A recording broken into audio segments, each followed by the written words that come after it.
গত ২৪ ঘন্টায় রাজশাহীতে হামের উপসর্গ নিয়ে ২ শিশুর মৃত্যু হয়েছে। এর মধ্যে এক শিশু রাজশাহী মেডিকেল কলেজ হাসপাতালে চিকিৎসাধীন ছিল, আরেকজনের মৃত্যু হয়েছে রয়্যাল ক্লিনিকে। রাজশাহী মেডিকেল কলেজ হাসপাতালের মুখপাত্র জানায়, নতুন করে ভর্তি হয়েছে আরও ১১ শিশু। বর্তমানে রাজশাহী মেডিকেলে হামের উপসর্গ নিয়ে ১৪৫ শিশু চিকিৎসাধীন। এছাড়া ২৪ ঘন্টায় সুস্থ হয়ে বাড়ি ফিরেছে ২৯ জন। আক্রান্ত শিশুদের চিকিৎসায় ১৮টি আইসিইউ, ৩টি সাধারণ ওয়ার্ড ও একটি আইসোলেশন ওয়ার্ড প্রস্তুত রাখা হয়েছে।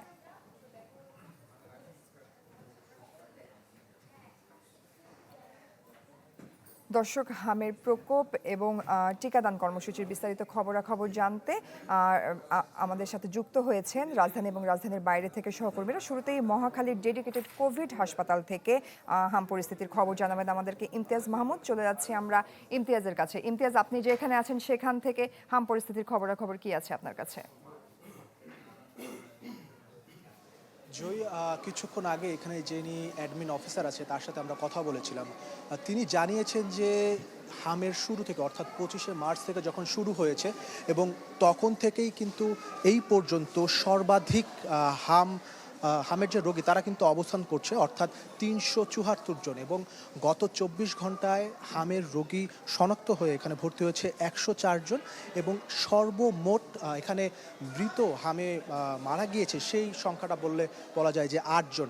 অর্থাৎ তার কাছে আমরা জিজ্ঞেস করেছি যে কি অবস্থা, কি পরিস্থিতি। তিনি বলেন যে এই মুহূর্তে হামের টিকা ব্যতীত কোনো ধরনের কোনো উপায় নেই, যে যেখানেই থাকুক না কেন হামের টিকা দিতে হবে। এছাড়া এটি প্রতিরোধ বা প্রতিকার করা সেটা কিন্তু কঠিন হয়ে যাবে। তাছাড়া কাউকে যদি টিকা বা কারো যদি হাম হয় সেক্ষেত্রে তার শরীরের ইমিউনিটি সিস্টেম ৫ বছরের জন্য কিছুটা কমে যায়। সেক্ষেত্রে তিনি পরামর্শ দেন যে পুষ্টিকর খাবার খাওয়াতে। এছাড়া এখানে সকাল থেকেই ছিলাম, সেখানে আমরা এখানের ফলো আপে যেই ডাক্তাররা ছিল তাদের সাথে কথা বলেছি। তারা বলছে যে এখানে জেলা উপজেলার যে সকল রোগীরা ছিল তারা সেখানে ভালো চিকিৎসা না পেয়ে তারা বাধ্য হয়ে ঢাকা আসতে হচ্ছে, এবং সে কারণে ঢাকায় কিন্তু সংক্রমণও বাড়ছে এবং মৃতের সংখ্যাও কিন্তু ঢাকায় বেড়েই চলছে। এই ছিল মহাখালী ডেডিকেটেড হাসপাতাল থেকে সর্বশেষ। ইমতিয়াজ, ধন্যবাদ আপনাকে। দর্শক, শাহিন রহমান আমাদের আরেক সহকর্মীকে দেখতে পাচ্ছি, যুক্ত হচ্ছেন পাবনা থেকে। শাহিন, হামের প্রকোপ এবং টিকাদান কর্মসূচির সবশেষ কি খবর আছে আপনার কাছে? জয়ী, পাবনার অবস্থা কিন্তু দিন দিন আসলে সংক্রমণ বেড়েই চলেছে, এবং ২৪ ঘন্টায় যে আক্রান্তের সংখ্যা, গত ২৪ ঘন্টায় নতুন করে ২০ জন রোগী আক্রান্ত হয়েছেন, এবং এর বাইরে গত এক সপ্তাহে আক্রান্তের সংখ্যা দাঁড়িয়েছে ১১৮ জনে, এবং বর্তমানে পাবনা জেনারেল হাসপাতালে চিকিৎসাধীন রয়েছেন ৫৮ জন। গত জানুয়ারি থেকে আজ পর্যন্ত এখন এই টোটাল আসলে সম্পূর্ণ মিলিয়ে হামে আক্রান্ত রোগীর সংখ্যা ৪৪৬ জন, এবং বর্তমানে এই রোগীর মধ্যে চিকিৎসা নিয়ে সুস্থ হয়ে বাড়ি ফিরে গেছেন ৩৮৮ জন, বর্তমানে চিকিৎসাধীন রয়েছেন ৫৮ জন।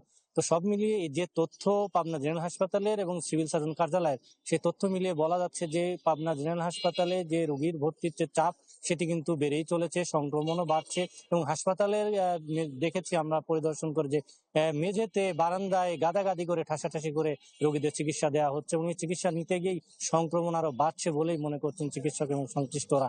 আমরা টিকাদান কর্মসূচি নিয়ে পাবনা জেলা সিভিল সার্জনের সঙ্গে কথা বলেছি, ডাক্তার আবুল কালাম আজাদ। তিনি জানিয়েছেন তাদের ৪টি উপজেলা এবং পৌরসভা মিলিয়ে তাদের টিকাদান কেন্দ্রগুলোতে টিকা দেওয়া হচ্ছে প্রতিনিয়ত, এবং আগামী ২০ তারিখ থেকে যে সারা উপজেলায় বলা যায় সারা দেশের মতো পাবনা জেলা শুরু হবে যে ক্যাম্পেইন, টিকাদান ক্যাম্পেইন। এবং পাবনা যে বর্তমান অবস্থা, এখন পর্যন্ত আসলে নতুন করে কোনো রোগী মারা যাওয়ার কোনো খবর এখনো তা পাওয়া যায়নি বা তথ্য আসেনি। তবে এই সংক্রমণের হার প্রতিদিন যে হারে বাড়ছে, ১৮ জন, ১৬ জন, ২০ জন করে, তাতে বলা যায় যে সংক্রমণ কিন্তু কমার কোনো লক্ষণ এখন পর্যন্ত দেখতে পাচ্ছেন না। তবে রোগী এবং স্বজনদের যে ঠাসাঠাসি এবং এক জায়গায় চিকিৎসা নেওয়ার যে অবস্থা, সেটি থেকে আরো সচেতন হওয়ার পরামর্শ দিয়েছেন চিকিৎসকরা। জয়ী। শাহিন রহমান, ধন্যবাদ আপনাকে। দর্শক, হামের প্রকোপ ও টিকাদান কর্মসূচির খবরাখবর জানছিলাম রাজধানী এবং রাজধানীর বাইরে থেকে। কি বুঝলেন ভাই? অনলি যেটাই চাই।